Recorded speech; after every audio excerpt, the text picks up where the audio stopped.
Welcome to episode 2 of the newly revised and reconstituted University of Dutch.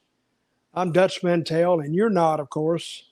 But I'm joined today by my co-host, Dr. John. John, how are you doing? Doing good. How you doing, Dutch? Good. How's everything going? And today, what we're going to be talking about is TNA. And it's in 2006, Final Resolution 2006. Now, it's been, how long is 2006 from, what, 16 years? 16 years ago. Yep. And I was there. And when I pulled up the YouTube video of it, I'm thinking, well, I remember this, but I don't remember this. So that's why I have to really watch the video of it. And so my overall, after watching the whole show, after watching for a pay-per-view, it was 9 matches for a pay-per-view. And then they had 2 more that were dark matches. So we had 11 matches, and we got those in about 3 hours and a half, Right. With no break time. I mean, it was live, and we ran it like that. And after watching 9 matches, I'd had my fill of wrestling for the day. But it was really, and I'm comparing. I'm sitting back and I'm watching these guys, and they're busting their asses in there. And there were some things I didn't like, but we'll get to that a little bit later. But I'm comparing this to Raw and SmackDown today, and even AEW. I think the product in 2006 in TNA was better than the product you're getting now. What would you say, John? Honestly, going back and watching it, I agree. And the talent was better too back then. And on the last video we did, or the last recap we did 2 weeks ago, because I had a family member that got really, really sick, and I had to attend to that. But in watching, say, in the 2005 version of Final Resolution, it was great. But I'm watching SmackDown because I do a show that critiques SmackDown. Yes. But I bet we used double the people and you see on a SmackDown, and with actually better matches. And I don't know how SmackDown could really not be the most exciting, or even Raw be the most exciting show on television. It's live. And now they have those big crowds because the pandemic has kind of eased off. But still, it's the same people week after week after week after week. Yep. Rematch after rematch after rematch. And for no reason, really. You'll have 2 teams and one gets beat clean. And next week they come back and now the other team wins. 50-50 booking. Well, it's bullshit. I hate to say that. But who advances? Nobody. You're back where you started 2 weeks earlier. I don't know what's so hard to understand about that. But anyway, if you're tuning in, I hope this becomes a regular stop for you, because I'm getting pretty damn good in this damn recapping business, John. I agree. Whether you realize it or not, by God, I can knock anything. I can knock it just by looking at it. I don't like it. So, but in looking back now, I see some guys that later on went to WWE and really, really did well. Really did good. Yeah. Like AJ Styles and Samoa Joe, and and what a crew. Great crew. So let's start critiquing this thing. You got any questions up to this point, John? No, I'm just curious, who's the head booker at this point? Well, Final Resolution 2006. That's a damn good question. Because we're here January of 2006, so nobody knew.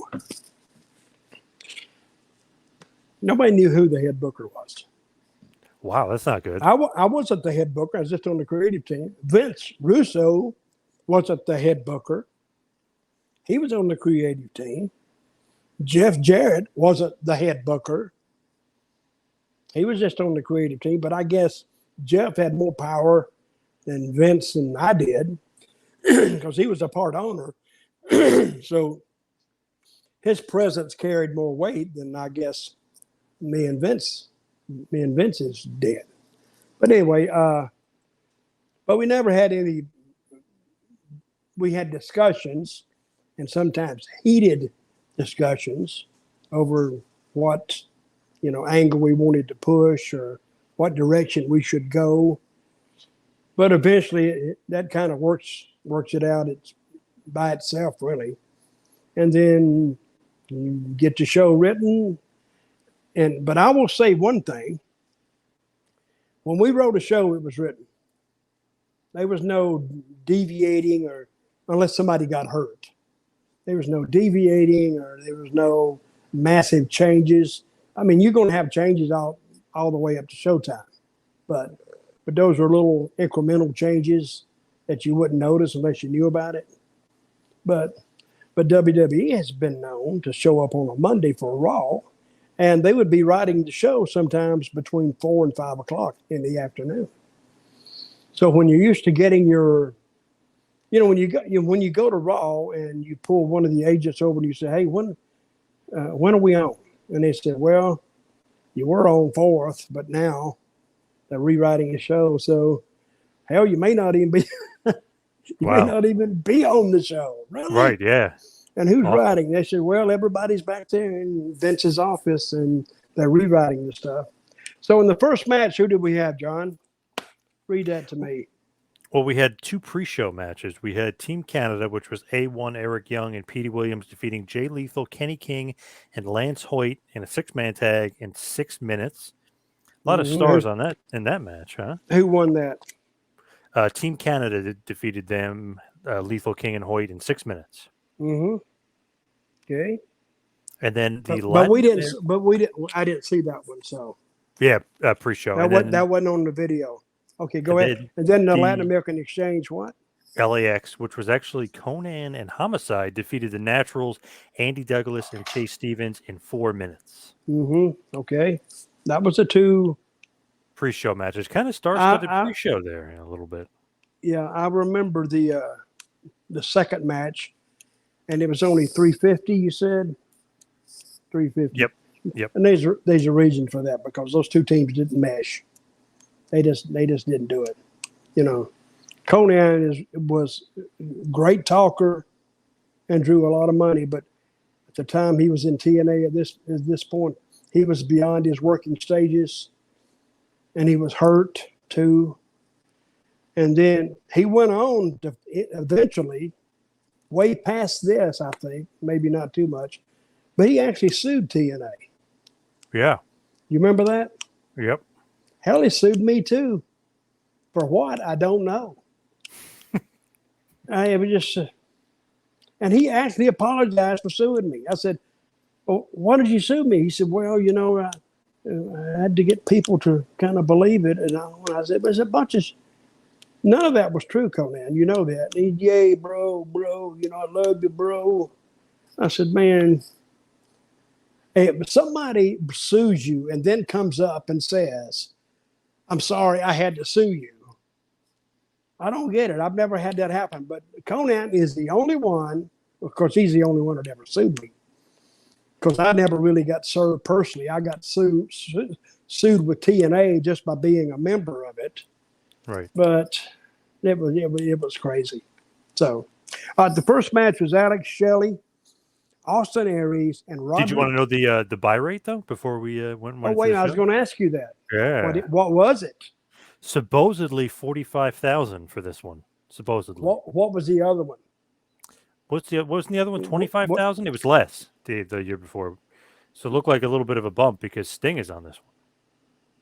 So we had 45,000 pay-per-view buys. And how much was the show? $40? I think it was $39.95 back then. Run that up. What's that gate? Let's do the math. Just on the pay-per-view. See, we had no gate at the house. Everybody was free. So that's $1 million. 1,800,000. I'll say almost $2 million. Mm-hmm. So Yep. you know And how then they split. You know how they split that, right? usually it's 40-60, right? You get 40 and the pay-per-view company gets 60, or is it 50-50? Well, it could be either one. It's according to how it's negotiated up front. Yep. I think at the time it was more like a 50-50 split. Is what it was. So that meant that the pay-per-view, and I don't even know how that's distributed. How many pay-per-view companies you got in the United States? What, You used to have quite a few. hundreds. Yeah, you used to have a Hundreds. lot. So if you take a little cable system in some county, they may not get but $200. See what I mean? I mean, Yep. all you got to do is they just put the pay-per-view, or is that a separate? I don't even know how that works. I really don't. So I'm not even going to pretend that I know what's going on because I don't. So anyway, that was just some of the things I'm talking about. Alex Shelley, Austin Aries, Roderick Strong, great team. These guys were great talents, and they took on Chris Sabin, Matt Bentley, and my old buddy Sanjay Dutt with Tracy Brooks in the corner. So, good match. Very good match. Did you just want to get them all on the card? Because it seems like kind of a mismatch of guys involved. Why would it be a mismatch? Why you say that? Well, just because I know Shelley, Aries, and Strong, you're kind of putting them together, but Sabin, Bentley, Dutt, not really a team. It's just, three good X Division guys you're putting in a match together. Well, they were together, but I don't think any of that made a difference because these guys can work. They really did some really good. I'm watching this match, and even though it's been 15 years or 16 years since I saw it, I was impressed by it because these guys they didn't exactly tear the house down. But if you're just looking for good, crisp wrestling, of course, they had no story. So we were trying to, one of the questions you sent me, were you prepared to push Aries and who was the other guy? Aries and Shelley and Roderick Strong. Well, how that works is you put some guys together and see what kind of chemistry they have. And I thought they had chemistry. I really did. So, but good match. And they, Shelley and Aries and Roderick, they went over 10 minutes, it says. And we were actually doing a lot with Alex Shelley at the time, I think. This could have been before we started. You remember the Paparazzi cam? Yeah, that was great. Hilarious stuff. Here's a story about Paparazzi cam. Because I conceived the idea while I was in Puerto Rico because I had two guys and one of them was like a gay guy. Now, you can't do this today. But he was called El Exotico, and he was so entertaining. It was unbelievable. But so I told Alex, I said, Alex, why don't we do the deal? And I told him, and he didn't want to do it. I said, no, man, this is what I want you to do. You can take that camera and go anywhere. You can go out in the crowd. You can go in the dressing rooms. You can peek around corners. You can do, it'd be a great segment on TV. And it ended up being a pretty good segment. But he didn't like it at all because he wanted to be a wrestler. I said, listen, there's 10,000 wrestlers out there. How many of them are walking around corners with the paparazzi cam? Because the paparazzi cam everybody knew what it was. So finally, when he warmed up to it, he did a good job. And if you've never seen this, you should go look it up. It's Kevin Nash advises the X Division. Have you ever seen any of that? Oh, we played some of it on our show Impact. I laughed when we were doing it, and I didn't even tell Kevin what to say. I said, Kevin, you're just advising these guys, and he was so. I didn't change anything. Whatever they laid down, I took, packaged it up, and went with it. and it got over. It kept Kevin Nash on TV, and it kept those guys on TV. And if you feature people like that, you know, it's easy to do something with them because the people are kind of used to it. But So good, so funny too. It was funny. So when we put him on TV, now he's got a little bit of a background. He has a little bit of something that the people enjoy, and I think with those guys, you really didn't have heels and baby faces per se. They may like one guy more than the other, but their work was so good. You know, how could you boo one guy when his work was better than the other guy? See what I mean? How could you boo the heel when actually his moves were better than that of the babyface? But I finally got over. I enjoyed it, and I think Alex Shelley, he had a lot of stuff to give. And I don't even know, where is Alex Shelley today? Have you heard anything from him about him? He was wrestling in MLW somewhat recently. Well, he's a good talent. And, yeah. you know, Sanjay Dutt, he's with WWE. No, he's with AEW. And he was with WWE. And Austin Aries, is he just kind of out of the business, or is he still working? He's in the NWA right now, so he's still kind of in and out working a little bit here and there. And maybe I shouldn't say this, but I like that kid. But he's temperamental. And I think he's his own worst enemy. I really do. So, and the other kid, I don't know where he went. Roderick Strong. NXT. He's still in NXT. He's still there. Okay. Yep. And Chris Sabin. Matt Bentley, I think, just kind of disappeared. Yeah, didn't he get into a band or something? I know he left the business to do other things. I don't know what he left the business for. And Chris Sabin is still working, correct? Yep. Wrestles sometimes for Impact, and he's one of their lead producers. And then Sanjay Dutt is a road agent for AEW. Yep. And he's very good. Good. And all these guys are good guys. Okay, let's go to the second match. And what was the buy rate on this one you said? 45K. 45,000. Yep. The last one was 20-something, right? 20 or 25? Exactly, yep. And I said last time, remember, that we could never get an accurate count from Dixie. It seems like that too. No, even online people had one thing and then said another. I settled on 45. She would never give us what the count was. And I told you last time how she would do it, right? She said, well, it was 10% better than the other one. And I went, well, hell, we didn't get a count on that one. So if it had 100 people, now we had 110 or 100 or something. Right. But I don't know where she hid those numbers, but nobody. I mean, they guarded those numbers. I don't know why. Okay, the next one was the James Gang, who were just put together, I think, the week before. Kip James and BG. Yep. They were put together, and they were going up against. I'm blind as hell. Diamonds in the Rough. David Young and Elix Skipper. Now, the last time we saw Skipper, wasn't he walking across the deal and doing the head scissors off the cage? Boom. So this match was a pretty good match. And, of course, the James Gang. And they were involved in a beginning of an angle with Conan. So, and that's why they went over. The match it wasn't as good as the first one, but it was okay. So, and what's it say here? Oh, yeah, I see it. Okay.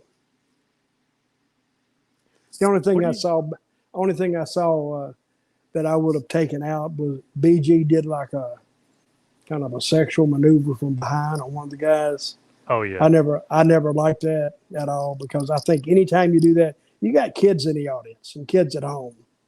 And so it's not bad, but it's not good. And years ago, and if you did that on TV, you'd have to take it out, because the station would boot you off, because they wouldn't put up with anything like that. So, but that was his deal, and so I don't really go for that. Then we had, are we missing a match? Now, AJ Styles, and I just found this out by watching the tape. He was Mr. TNA 2003, 2004, 2004, 2005, and 2006. Is that correct? I believe so. I think that's what the announcer said. So, and the announcers, I used to tell them, guys, slow down a little bit. Slow down, because that Don West can talk. Yeah. Mike Tenay can talk. And together it's machine gun words. Slow down a little bit. See, because I like more like the laid back Lance Russell style. I mean, what they did was great if they just slowed down a touch.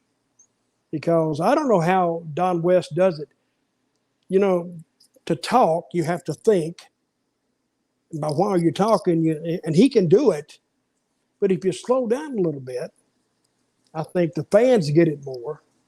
You ever watch any British wrestling? The old British wrestling? They had one announcer. And that announcer, he would say that what the guy did after he did it. Of course, you've seen it. So, and then he would throw a little thought in there, but it wasn't staccato. It wasn't machine gun style. He'd give you time to think about it, because the British wrestling wasn't as fast as the American wrestling anyway. But it was very enjoyable because he laid back and let you enjoy the match without beating you to death or details, and they weren't pushing anything. You know, a lot of the WWE announcers talk fast because they're pushing every kind of product in the world that they can sell. And Vince is screaming in their ear, or he used to be. So is Vince still going to Raw? Yep. But is he going to SmackDown? Yeah. I heard that he has been missing more shows from time to time now than he ever had in the past. How old is Vince? 76 or 75?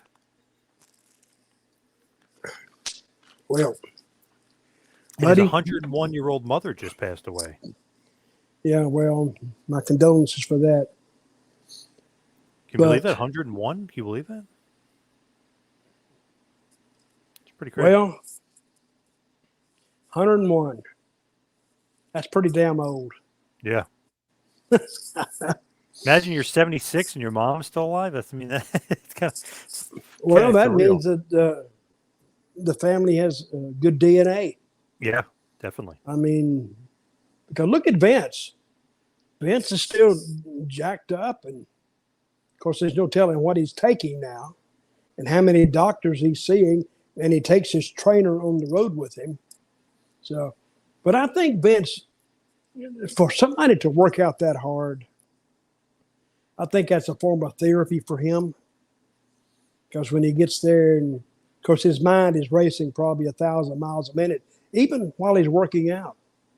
And one day Vince, we'll hear, he'll just fall over one day, and that's it. Because I don't think the long sickness, it doesn't fit him. Doesn't fit his lifestyle, doesn't fit the way he lives his life. So I think one day he just might be walking, have a stroke, have a heart attack. I hope it doesn't happen, but we're all going to go some way. But he's earned the easy way, and I think if you just fall over dead like that, that's the best way to go, I would think, instead of laying in a bed and suffering for months and months and months. My daughter was sitting there listening to me. She said, "My God, what a depressing conversation." Yes, it is. Yes, it is. But I'm blaming John for it. He started this crap. She blames you too, John. So AJ Styles takes on, what's the last guy's name? Hiroshi Tanahashi. Yes, the legend himself. Great match. Yep. Great match. See, I read a review before I watched the show, and they said, well, it could have been better. I don't think it could have been better, because they had no issue between them. And they went out there and created an issue by having good, sharp, crisp wrestling that made sense. And I've often said that about AJ. For a guy that never went through any kind of formal training, he had a head on his shoulders that brought out his common sense. Because he just learned that naturally. And you see where it's taken him. And I think you asked me a question, where did the connection with New Japan Pro Wrestling come from with TNA? Yes. Yep. And I started to think about that. I think it started, I think Jeff Jarrett, I think he went there and he talked to them, and I think they were looking for a U.S. partner. So, and I don't know how many of those guys we used. I don't think we used that many. Not at that point. Well, I don't think we used many after that either. I think they used a lot of our guys that would go over there for the 2-week runs. But I don't remember all that many of their guys coming here and working with us here. So, and I don't know what kind of deal they made. Let me ask you this. On the apron, I'm watching the show, and it said on the ring apron, it says, what did it say? More. Did you read this? I'm trying to remember what it said. Something Plex. I got it written down here somewhere. It was something. It was a training aid. It was a training additive. Oh, it was like their big sponsor at the time. Morphoplex or whatever. Yeah. So when did you hear about? I never heard that name, and I was there for 9 years or 8 years. I never heard that name. But Really? I asked somebody about it today, and they said, yeah, allegedly they were supposed to be getting like 150 to 200,000 a week just for that. I can't buy that, because if they were getting $150,000 a week, we'd have made a much bigger deal over that company than what we made, other than just a ring apron. Right. What did you hear about it? I just remember that was the quote unquote sponsor at the time. I don't remember the payment. It was a sponsor. It was a sponsor, but it was a training. It was everything going on in my kitchen in here. It was a training aid, a supplement, right? I think, and I think some of their people was in the company was Zabisco and Jackie Gator. Mm-hmm. What was her name? And somehow they had something to do with the company, because I do remember somebody telling me that Zabisco went out in the cemetery and he was doing a commercial and says, a lot of wrestlers pass away, but if you use this, hang on a minute. Hey, I'm on my show, so we can hear y'all. Okay? They're looking at me funny. You can cut that out, right, John? So of course. But okay. what was Zabisco saying? A lot of wrestlers today train differently, and that's why we have so many deaths in wrestling. But you won't have with Morphoplex or whatever. You won't have it with that. I didn't quite understand that. I think that should be a more upbeat commercial than sitting in a cemetery talking about guys dying. Yes. But they had a great match, and but I didn't. This is what. Now I'm watching all these matches. I do not know where some of these finishes came from, because we knew who we wanted to go over, but we'd have agents assigned to these matches. But some of these finishes just didn't make sense. This was one of them. The Shannon kid, what was his first name? You remember? Shannon Moore? Shannon Moore? Shannon, that was his first name. Shannon Moore ran in and did something with a plaque, and then he beat the guy. And I'm thinking, and the referee looking right at it, where's the DQ? Should have been. See, even in a simulated finish, you got to make sense. And that made no sense to me after they had a great match, and then they had to. They were stuck with that finish. Hang on 1 minute, John. All right, when you guys finish, you're coughing, you're banging around in there. Well, thank you. Double birds.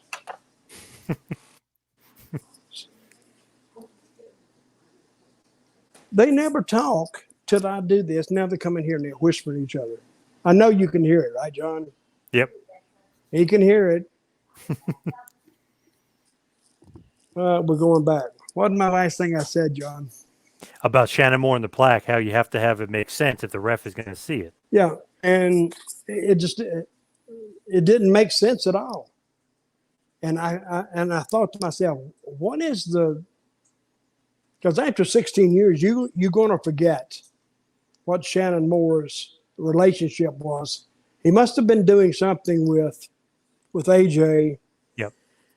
And they were going to continue that, but I can't remember. But I didn't like that finish at all. That's one thing I would have changed. I would have changed several of these finishes because I don't like the screw finishes. I think I would rather lose as a heel, just lose, and then beat the crap out of the guy and do something to him and get run off, instead of trying to screw and I don't know. That's what I think's wrong with wrestling today. They try to put too much in it, and a lot of these matches we were going from zero. You got to put something on a pay-per-view card, and most of these matches we tried to have most of them have an edge or have some kind of an angle going into it. But, No Timer told me one time, he says, there's only 7 finishes in wrestling. I went, what? He said, yeah, really, if you think about it, there's only 7 finishes. I said, what? Because I'm thinking of all these detailed finishes that I'd seen and all. Right, I was just kind of starting out. He says, well, babyface goes over clean. Heel goes over clean. Heel goes over by cheating. Babyface goes over by cheating. You got a DQ, babyface, heel, double DQ, Broadway. Well, it's 8. He says, you don't have that many. So, but to me, when you have those DQ finishes and those screw finishes, when somebody has bought a ticket, and especially a pay-per-view finish, they feel cheated. I would. Hey, just give me a straight-up deal. Give me something that I can say so-and-so beat somebody without some outside help. I don't know. I don't know if it gets heat. It didn't get heat. Boy, it got heat with me. He got heat with me with the company. So I never took any more of their stuff. But I was in Puerto Rico for 3 years, and I bet I had 6 DQs in 3 years. That's it. No, I said because I didn't need to. And the guy said, "Well, I've had a lot of the heels come up and said, I don't think I should get beat." I said, "Well, I don't know what to tell you. That's what the finish is, so let's do the finish." And they do it. And the way I would do that is, in a week or 2, I would do something with this heel, and he'd have more heat than he had prior if he did it my way. So, but you're either going to, if you're the boss, say what now? I was going to say, in this match, it's pretty much a dream match. So having a kind of a schmozz screwy finish here with that kind of kills the dream match.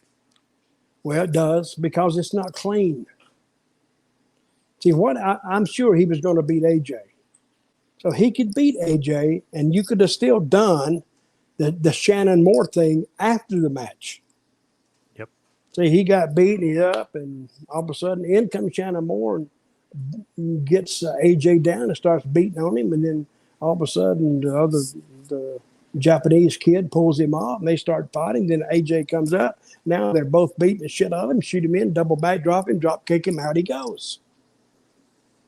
So you still got the same finish, and then they turn to each other, and then they shake hands. Thank you very much. Thank you, and they leave. That would have served the same purpose, I think. Plus, it made much more sense, especially when he came in front of the referee. Okay, anyway, it's gone. It's 16 years ago, John, so get over it. Yeah, I'm going to have to go. Damn, complaining and bitching about this stuff. So, all right, then Sean Waltman defeated Raven, which was a no DQ match, right? Yep. You remember the finish? This is Zbyszko. It wasn't that when Zbyszko gets involved and he really has his foot on the rope, but he counts 3 anyway. And then now Raven's fired, even though technically he really kicked out of the. See, that was too much. I don't know. That's what I'm saying. I was on the creative team, and see, I would have like 2 matches to handle. So I'd handle the 2 matches. Right. And then you had another agent there. I think Simon Diamond was one of the agents. BG was one of the agents, I think. But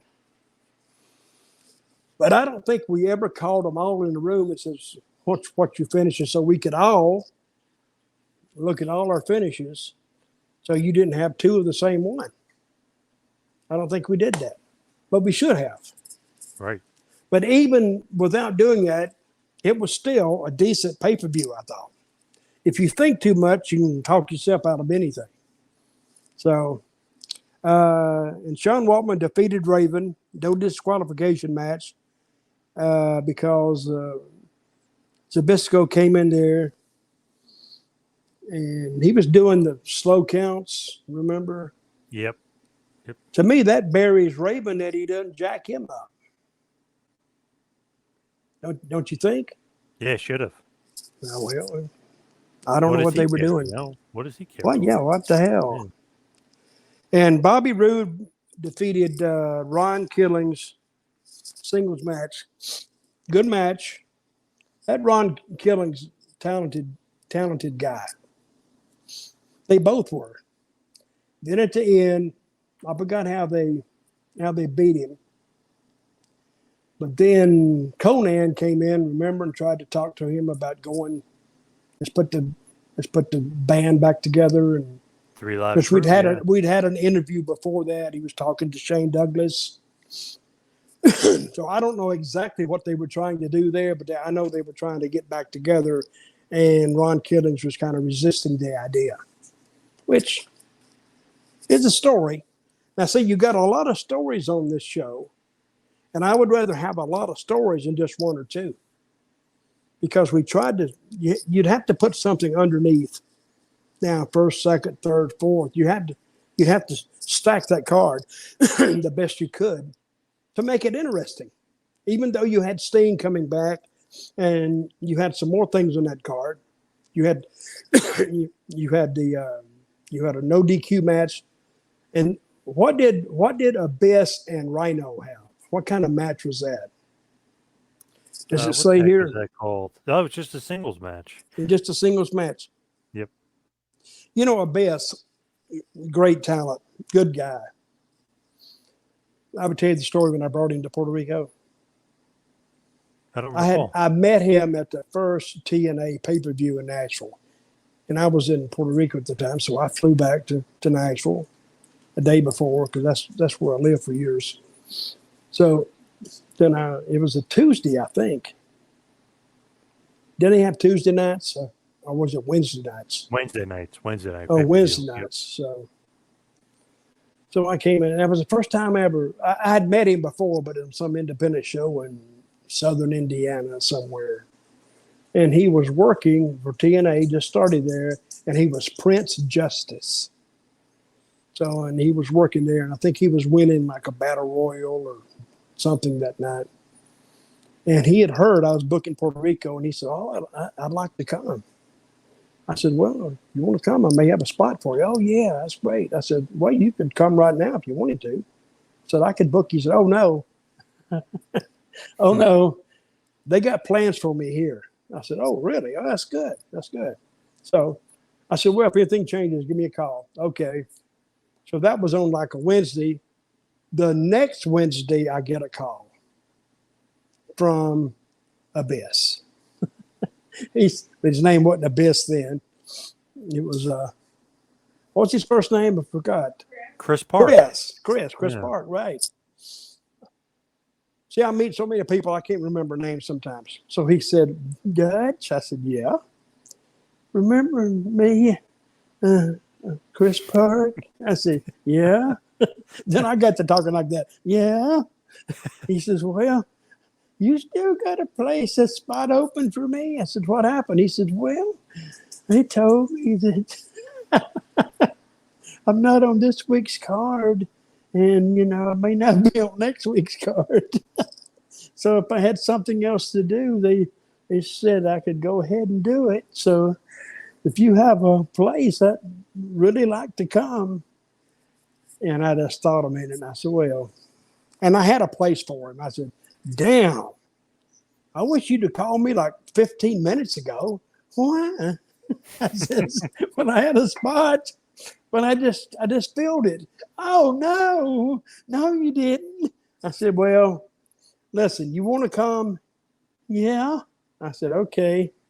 Can't promise you nothing, but let me see what I can do. Give me a day or two." "Okay." So he called me. I hung the phone up. So he called me the next day. I didn't take the call. Called me the next day. I didn't take the call. Finally, I think he called me like a Monday the next week, or maybe a Sunday. And, "This is Chris." You know him. Yeah, a little bit. Yeah. Oh, From he's great. years ago. Yeah. Yeah, he's a great guy. Super nice guy. Too nice. You of a got guy. anything? He says, "Yeah, well, I did. I canceled the other guy out for you. And if you want to come in, I can start you on like the 18th. "Oh, that's great. That's great." And I said, "Well, to get yourself down here, and I got a place for you to stay and all this kind of stuff. So it won't be like you're just going to a brand new place." And I says, "But I'm going to have to change your name." "What?" I said, "I need to change your name because that Prince Justice thing, it doesn't have a ring to it. You know what I mean?" Yeah, I agree. "No." I said, "What's my name going to be?" And I went, "Abyss." Silence. Hmm. I said, "Hey, you still there?" "Yeah." I said, "You like your name?" He said, "What's wrong with Prince Justice?" I said, "It's Puerto Rico, and they speak Spanish here. Yep. It doesn't really have a ring to it. You know what I mean?" "Well," he said, "well, what is it?" And I told him about the mask, and I give him the gimmick right then. So, but I'll be truthful to the story. He took the mask and he worked with the gimmick. I told him what I wanted, and he developed it. And now he's used it all these years, and he's done very well with it. So Yeah, very well. Yeah. Great he's career. done great with it. Works No, for he WWE now. and Backstage WWE. one of the things he said, "What about all my fans?" I said, "What, all 7 of them?" "Yeah." And I used to rib him all the time anyway. But he's a Right. good guy, and he kind of deserves all the success. He was a good college football player. He told me one time he played at Ohio State, but he didn't play at Ohio State. He played at the University of Ohio, Right. which is different. But he Way was different. he was a good ball player and a good athlete.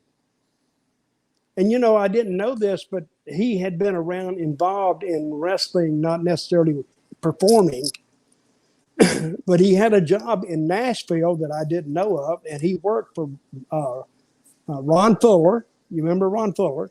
Yep. One of the Fuller family. When Ron Fuller owned the the Tennessee, I forgot what they were called, the minor league hockey team. He worked for them. And that's when he got interested in wrestling a little bit. So, funny how that works out. You run across, I could have run across the guy because he was in Nashville anyway. But he did a good job with it. I don't have any now. They had a good match, very good match. Him and Rhino worked good together. Bobby Roode with Coach D'Amore defeated Ron Killings. I said that. Yep. And then America's Most Wanted, Chris Harris and James Storm with Gail Kim. And you can ask me, why was Gail Kim there? Well, yeah, why? We needed to put her somewhere. This was before the knockouts. Gail Kim was the reason I came up with the idea of the knockouts. The knockouts wasn't my name. That was actually Dixie Carter's, her name, her name for the girls. So, and I talked to Gail one day and I said, Gail, I'm thinking about trying to start a girls division here. And she said, please, please, please start it. Please start it. So, and I started it. And she was the one, and I may have told you the story before. She smartened me up to Awesome Kong. And she gave me a tape, and she said, look at this tape. And I did. And man, what a talent Kong was. So I tried to, and later on, if we ever do one on the New Jersey, didn't we do Dover, Delaware, a pay-per-view? You remember that? That's where the girls actually started. Started them there, and I think we picked the champion, and that's where Kong started. But once they got started, man, they had some tremendous matches. So Definitely. then, guess what? Then WWE tried to copy us because they were doing around with that bra and panties match, and their girls division, they had some good girls there, but it was like it was just a gimmick matches. But I had these girls actually wrestle, and they actually got over. So they had some great matches. But anyway, Bobby Roode defeated Ron Killings. Good match.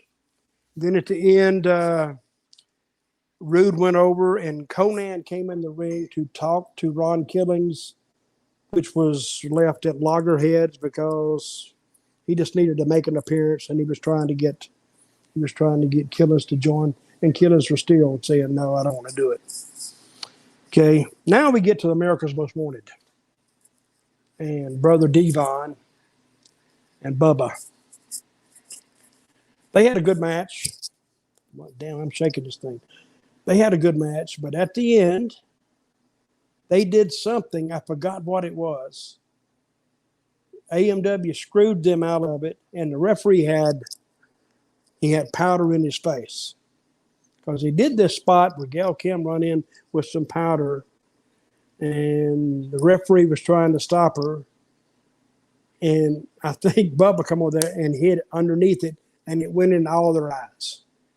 So they went down, and in the meantime, AMW, Bubba and Devon pinned AMW, and then in all the commotion, they switched it and put Chris Harris on top of Bubba, and referee walked over there blind, held his hand up.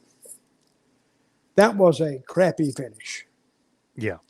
Crappy finish, because not only do you bury the believability, and they had a great match. They had a really, really good match for such a letdown on the finish. So it's like I'm saying, you can have the greatest match in the world, but if your finish is less than the match, people are going to say, nah, they're going to turn it off. See, if you ran on a steady diet of that, your business goes down because the fans, they lose trust in the promotion.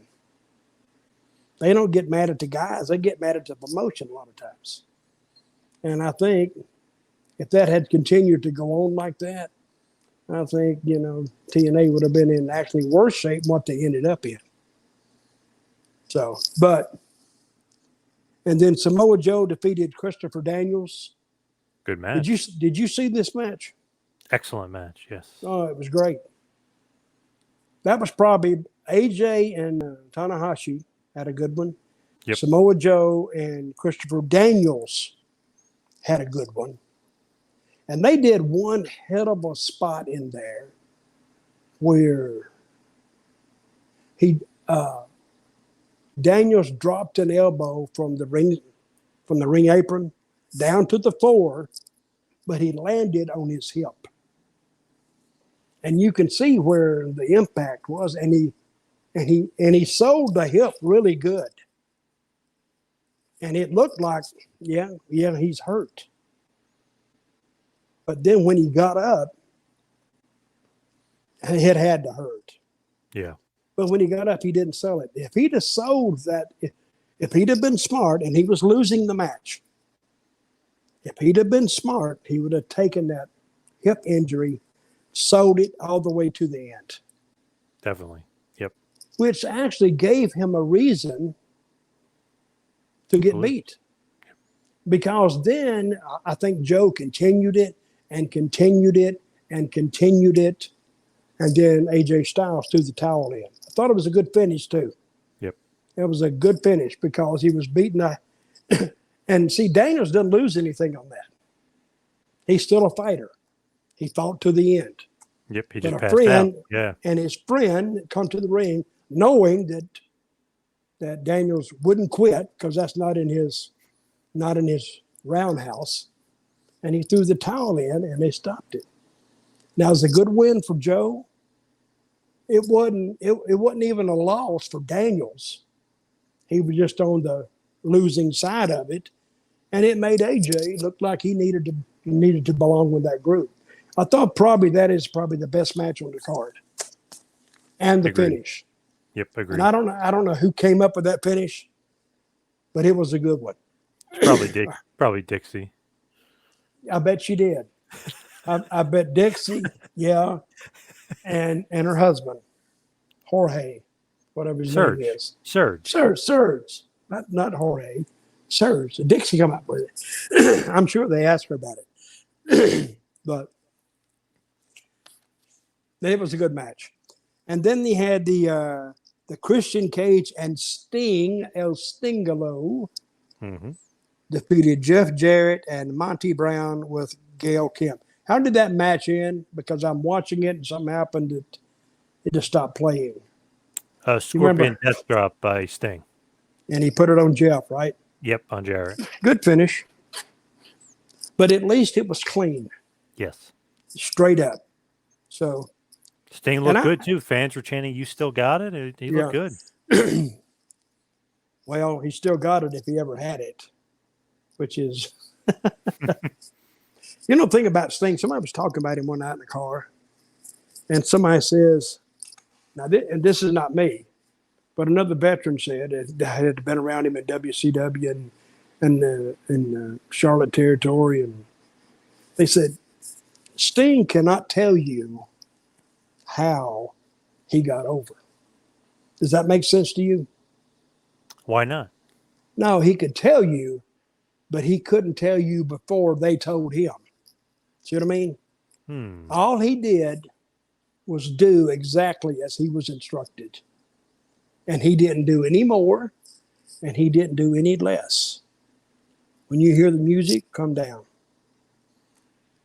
Because what I'm saying is the booker or the promotion got Sting over by putting him over. Because if he'd had to devise and come up with the ways that he would go over, he could never do it. Because he wasn't a finished guy. He was just a guy who had a good gimmick, looked good. Yep. And charisma. And let me tell you another thing. He had Ric Flair to work with. Well, that's a So huge if you plus. can't get over working with Ric Flair night after night after night, and he really looked more polished than what he was because Rick covered up all his shortcomings. So they drew a ton of money in Charlotte. So the creative team, they came up with a great idea. They said, and Luger drew a ton of money with Flair too. So Flair drew money with Sting drew money with Flair, and Luger drew money with Flair. So they had an idea. What if we put Luger and Sting versus each other? They went, wow, it'd be sellouts. So they did it. Guess what it did? It friggin' bombed. And the matches were terrible because who you going to boo? They're both baby faces. And they're both green baby faces too back in those days. So just because you could draw money with Flair, don't mean you can draw money with somebody else. Right. And I don't know who okayed that on that creative team, but I could have told them, you splitting your house, guys, and there's no interest here at all. Nothing. Probably Cornette back then. Yeah, that's probably Dixie too. probably Dixie had the hotline into the office back in those days. She'd pick it up and give him the finish. What Hey, made now Sting? listen. Do you know Dixie? No, You ought to be ashamed, even talking about her. sorry. I can talk about Dixie. She was a fine lady. I like her. She was a friend of mine. So, and she was a nice person. She was. But she wasn't clued into the business, though, was she? No. But this is another thing that you hear about TNA is that guys, instead of coming to creative, they had a problem. Hell, they just bypass us. And they go to her. What's that tell you? That tells you that for you guys, and she's listening to those guys. and she was listening to them. And then she would come in and she'd say, I think we should do so-and-so with so-and-so. Or we should do this and that with so-and-so. Now, she never had any clue about professional wrestling before her daddy, who owned that billion-dollar company, paid his way into the business. But, and she didn't just sit up one night at 2 o'clock in the morning and have this wild booking idea because somebody talked to her. So sometimes you have to put out the fire, so to speak. So we'd do something because we were working there. And if you didn't do something, it's almost like you were actively working not to do what you wanted. So we just keep it low key and we do it. But then, and she had a low threshold for memory anyway. So we do what we could do and then we just get out of it. And then she would go to her next person who came in to talk to her. And then we'd have to deal with that. Funny about, it was, TNA was, it was a crazy place. You didn't know where the dynamics were or where they would be. And you'd have to watch to see who was talking to who and when. And especially after the matches were over. They had some crazy parties. They were fun, but they had some crazy parties. So why did Sting come to TNA though? What made him want to go to TNA? What do you think?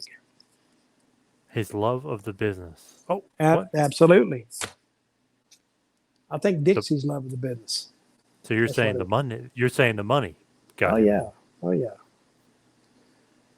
See, Sting, I don't think he missed the wrestling business at all. He missed the money. He would like to make the money. I mean, he had enough money anyway. He never would have to work again. But I think they gave him per event, this is what I heard, 10 grand per event. So he could work one night or show up one night. And if he showed up one night and he worked to say a house show, which he never did, and he worked a pay-per-view, it'd be 20 grand. $20,000 he'd write him a check for. And he did nothing. I mean, Sting didn't take bumps. I mean, I'm not saying you necessarily have to take bumps to draw money, but and after a while, I don't think he actually drew that well. See, once say this one here did you see 40,000 buys? Hmm. Well, I don't think Sting was. I don't think he was. He probably paid his way on this one, kinda, but the rest of them, I don't think he did. Of course, it's not up to me. It's not my money. If they want to pay him that, great. If he wants, if that's what he's asking for, and they'll go for it, great. Did he have But creative control?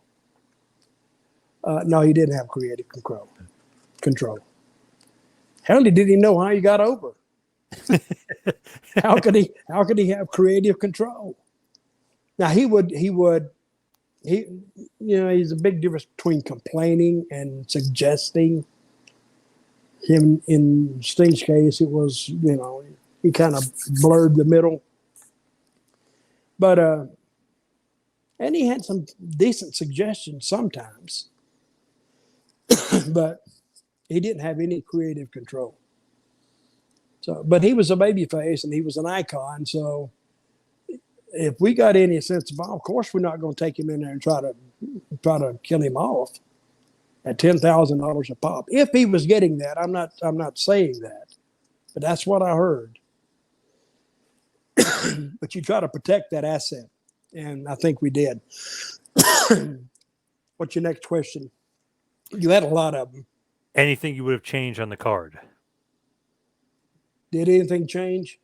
No, anything you would have changed looking back. How about it change some of those finishes?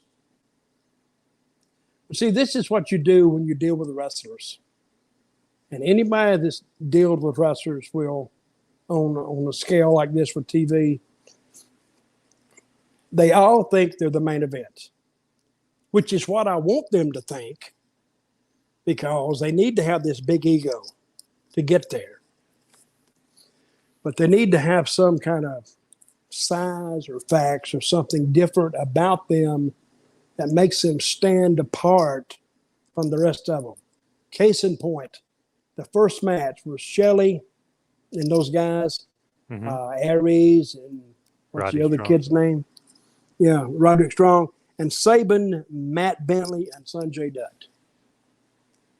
What's the difference in the size of those guys? They all kind of look the same, right? Yeah. Yep.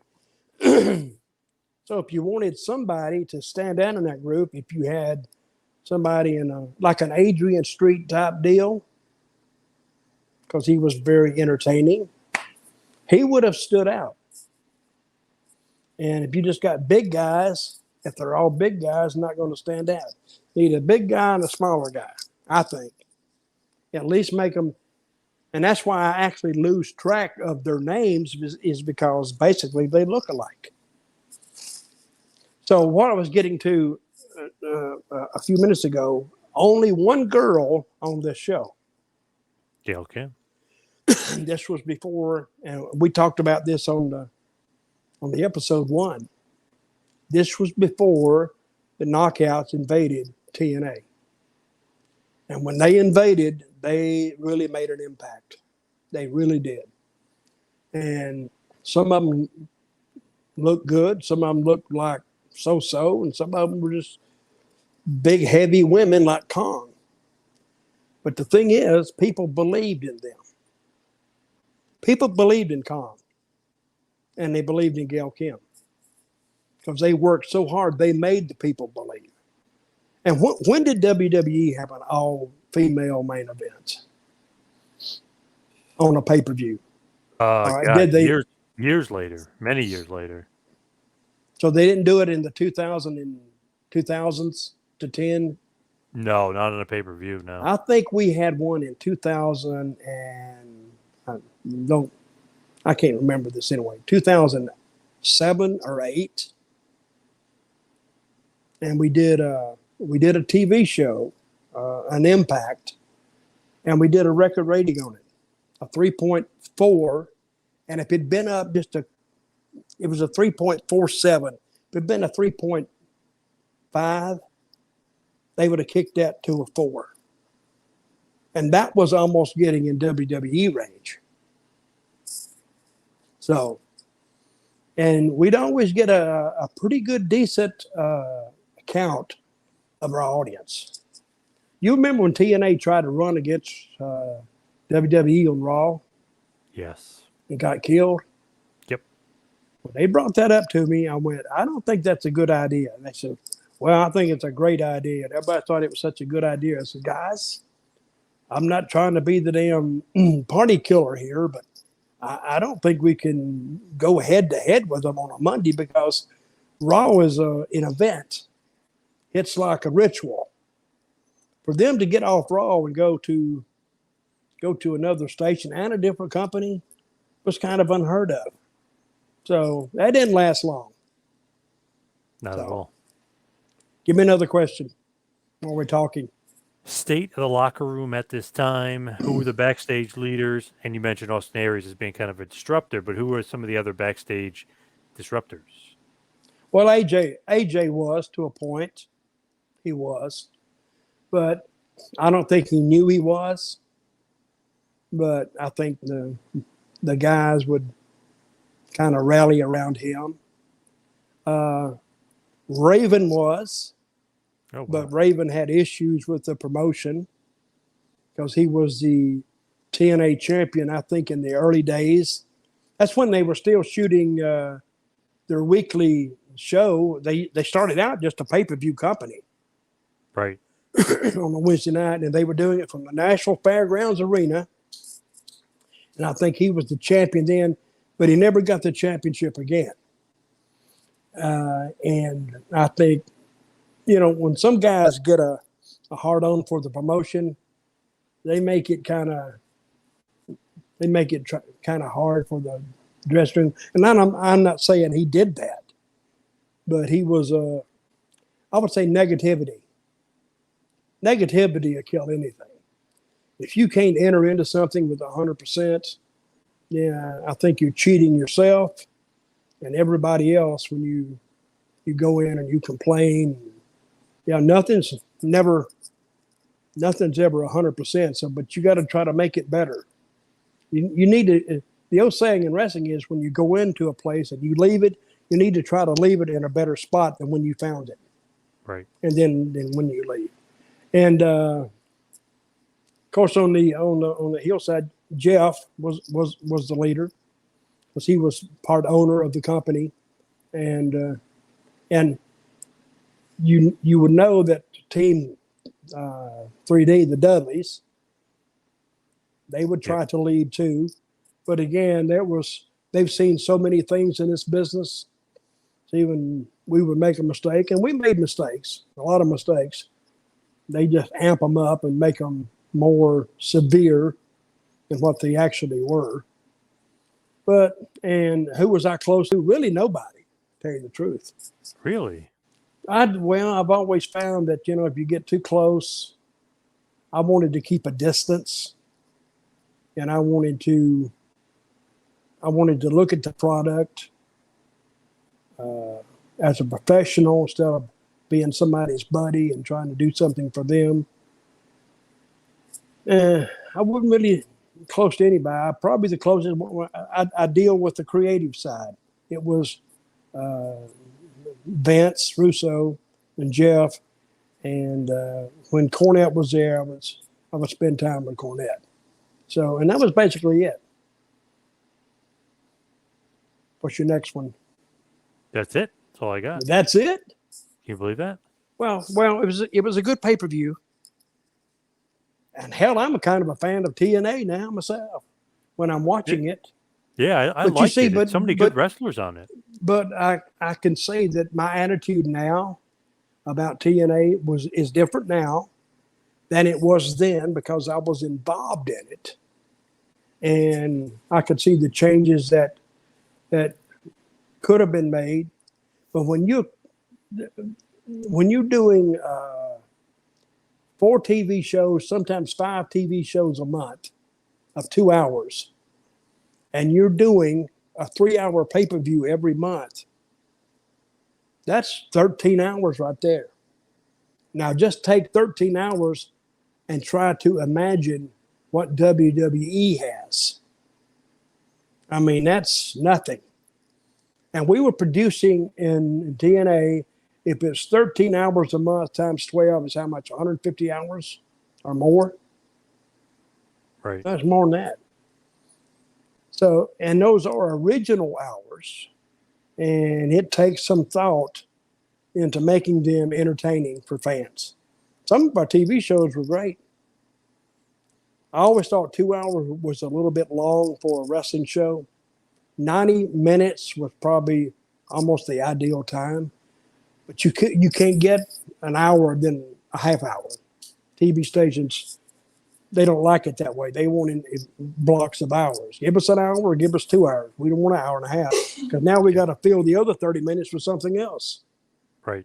And you make it hard on them. So you either got to go do the 2 hours. So, but I think at this point, TNA was really ready to start doing some really, really good ratings because the girls were on the way. And that's when business picked up. It really did. So I think that's all for Down and Dirty with Dutch. And since John added so much and made me think so much, Yes. But if you got any questions, email me, dirtydutchmantell@gmail.com. Or, John, how can I get a hold of you? Twitter and Instagram at 2Man Power Trip. Messages are open. You can message me there. And you can catch me on Instagram too, Dirty. I think it's Dirty Dustman 1, isn't it, John? Yes. Dirty Dustman 1 on Instagram. And on Twitter, it's Dirty D Mantell with 2 L's. You can get me on Twitter. And I'm writing another book. I haven't come up with a title yet. But this will cover my TNA years, and it will cover my WWE run. It'll cover that and some other major factors that happened in my life leading up to that point. And I'm debating what to put in and what to not put in. So, but, and one more thing, John, do you have one of my University of Dutch wrestling diplomas? I never got it, but I was supposed to get it, but I never got it. Well, you never give me the information. Oh, all right. I'll give it to you. I'll get it to you. Okay. But anyway, what I'm presenting is probably a first. You can get a legitimate, authentic University of Dutch wrestling certificate signed by the dean of the school, Dutch Mantell, and the provost, that's Zeb Coulter. They both sign it, and they send it to you, and I think the price is $25. But your name will be prominently displayed on it, and it's $25, $5 handling and shipping, so $30. It comes to you ready to put it in the frame, stick it on your wall. So when a friend comes in, John, and wants to argue wrestling, you can look at him and say, how many degrees do you have from the University of Dutch? Here's mine right here. And you could point to it. What are they going to think? They said, where did you get that? And tell them you went through an exhaustive form of tests and examinations to get this degree. I mean, I just don't give it to anybody. I mean, if you offer $10, you may not get it. Right. No, but it is a good looking. I'll have one next week, and I'll have yours next week, John. I'll have your name on it. Nice. All right. I like so that. I'll just hold it right up here, show it. You can see it. So, and if you're interested in one, Dirty Dutch Mantell with 2 L's at gmail.com, and I'll get back to you. So what are we reviewing next week, John? Any idea? Final Resolution 2007. So the next year. What? Yep. Are we doing the resolutions now, right? Yes. Yep. Are the girls on it? I don't think so. I don't remember. Ooh, I'm gonna have to look that up. I don't think so. Interesting. Well, and here's a story about the girls. When I first brought them aboard, I think Jackie was there, and Gail was there, Kong was there, Dirty what? Dirty. What was her ODB? name? ODB. Oh, Dirty Bitch. Is that her Yeah. name? Or one She dirty was. bitch, or yeah. She was there, and Tracy Brooks. She was there, and I think the other two girls who was. It was Dudley's girlfriend for a while. What was her name? Blonde-headed girl. Remember? They broke up now.